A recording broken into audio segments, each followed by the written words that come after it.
And those regional trends within countries, are we able to see that or look at what the difference is between rural and urban, for example? Well, in fact, when we look at the reasons why there's been this decrease in child poverty, is also because there's a success story for rural Europe.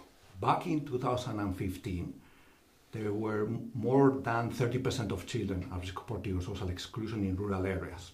Rural areas, just to clarify again, the small print. Yeah. It's measured by Eurostat looking at low densely populated areas with less than 5,000 inhabitants. So there were more than 30% of children, that's almost one-third, Mary, of children living at risk of poverty, social exclusion in rural areas back in 2015. Mm-hmm.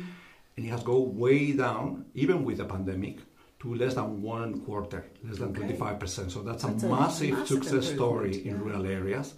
And it means that now there's less children at risk of poverty or social exclusion in rural areas than in urban areas, which was not the case before. Do we have an idea why that is the case? Because people talk about lack of access to good care services and healthcare in the rural areas, or less adequate, if you like, available in rural areas. What is the answer to this? When we look at national trends, what we see as well is there's been a decrease in disparities in rural areas across Europe. Mm-hmm. So the rural areas in different countries, it would have been the case that in some countries were really bringing the EU average down. Mm-hmm. What we're seeing is now there's more convergence.